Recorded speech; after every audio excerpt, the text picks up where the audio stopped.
नमस्कार मित्रों, मेरे स्पिरिचुअल कनेक्ट में आप सभी लोगों का हार्दिक अभिनंदन है। मित्रों, आज मैं आप लोगों को नारद भक्ति सूत्र में सूत्र नंबर 55 के बारे में बताने वाली हूँ, तो इसको ध्यान से सुनिए मित्रों। और मेरे स्पिरिचुअल कनेक्ट को यदि सब्सक्राइब ना किया हो तो सब्सक्राइब कर लीजिए और ज़्यादा से ज़्यादा लोगों को शेयर भी कीजिए मित्रों। तो चलिए हम लोग शुरू करते हैं सूत्र नंबर 55 के बारे में। भगवान कृष्ण इस सिद्धि की अवस्था का वर्णन भगवत गीता में करते हैं।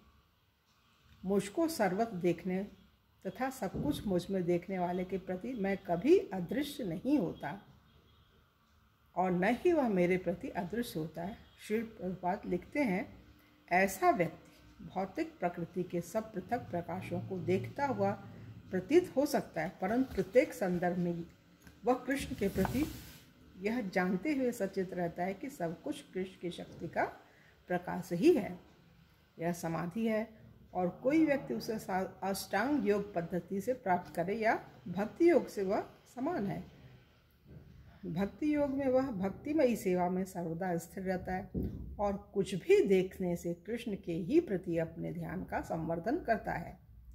शुद्ध कृष्ण भावनामृत को समझने में सहायता हेतु आचार्यगण हमें साधारण प्रसंगों में भी समाधि सदृश अवस्थाओं का उदाहरण देते हैं। जब माँ अपने नन्हे बालक के जूते देखती है तो उनको बस तटस्थ वस्तुओं के रूप में नहीं देखती, वह अपने बालक के प्रति संरक्षण एवं प्रेम का अनुभव करती है। इसी प्रकार जब कोई प्रेमी अपने प्रेमास्पद की कंघी उठाता है, विशेषकर जब वह अपने प्रेमास्पद से विरह में हो, तो उसे प्रेम के प्रगाढ़ भावों का अनुभव भी होता है। परम पुरुषोत्तम भगवान श्री कृष्ण के संदर्भ में सब कुछ उनकी शक्ति है। अतः भक्त जहाँ कहीं भी जाए अथवा ब्रह्मांड भर में जो कुछ भी देखे उसे भगवान का ही स्मरण होता है। इसके अतिरिक्त यह विज्ञान केवल एक बुद्धिगत आदत नहीं अपितु प्रेम की पूर्ण अभिभूतकारी अवस्था है। अपने ब्रह्म संहिता में ब्रह्मा जी कृष्ण को सदैव तथा सर्वत्र देखने की भक्तिमय योग्यता का वर्णन करते हैं।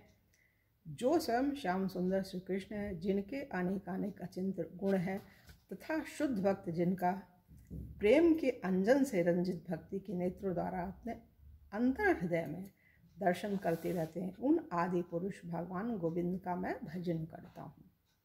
अपने तात्पर्य में श्री भक्ति सिद्धांत सरस्वती लिखते हैं, जीव के चिन्मय शुद्ध विग्रह के नेत्र ही भक्ति के नेत्र हैं।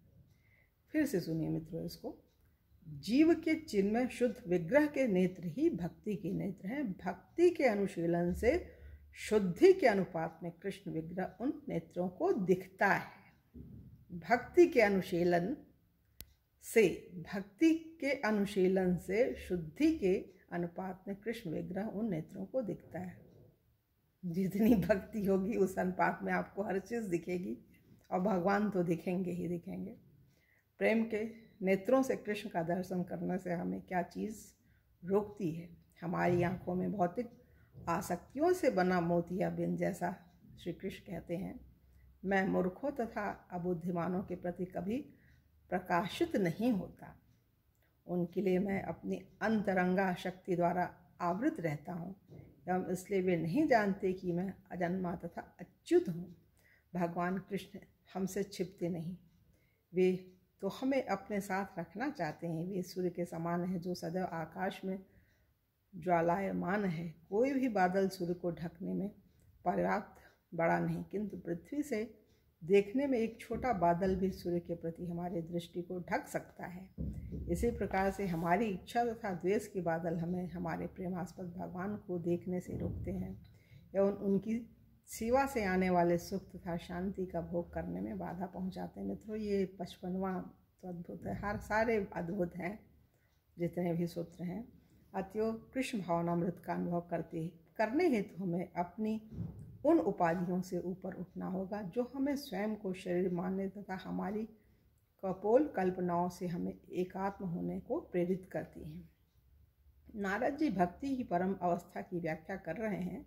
यह अवस्था दुर्लभ है, किंतु भक्ति योग सिखाने वाले वैष्णव की कृपा से इसे प्राप्त किया जा सकता है। ये मित्रों पुनः सुनिए इसको। नारद जी भक्ति की परम अवस्था की व्याख्या कर रहे हैं। यह अवस्था दुर्लभ है, किंतु भक्ति योग सिखाने वाले वैष्णव की कृपा से इसे प्राप्त भी किया जा सकता है। तार्किक भाव से वैदिक शास्त्रों को पढ़ने वाला व्यक्ति कृष्ण को कभी नहीं जान पाएगा। तार्किक भाव से वैदिक शास्त्र को पढ़ने वाला व्यक्ति कृष्ण को कभी नहीं जान पाएगा, किंतु हम उनके प्रतिनिधियों द्वारा मार्गदर्शित भक्ति योग में कार्य करें तो उनकी कृपा प्राप्त कर सकते हैं। श्रील प्रभुपाद लिखते हैं, जब कोई व्यक्ति हरे कृष्ण कृष्ण कृष्ण हरे हरे, हरे राम राम राम हरे हरे महामंत्र से प्रारंभ करके कृष्ण भावनामृत में पूर्णतः संयुक्त हो जाता है, केवल तभी वह परम पुरुषोत्तम भगवान को समझ सकता है। मतलब भगवान को समझने के लिए भक्तों का संग करना ही पड़ेगा। और इस तरह की जो पुस्तकें हैं, जैसे नारद भक्ति सूत्र हुआ या भक्ति से संबंधित है भक्तमाल की कथा है मित्रों, सभी जितने भी सत्संग हैं, ग्रंथ पुराण जो भी कुछ है भगवान ने बनाया है उसको सुनना है, उसकी सन्निधि में रहना है, तभी हमें भगवत प्राप्ति और भक्ति की प्राप्ति होगी।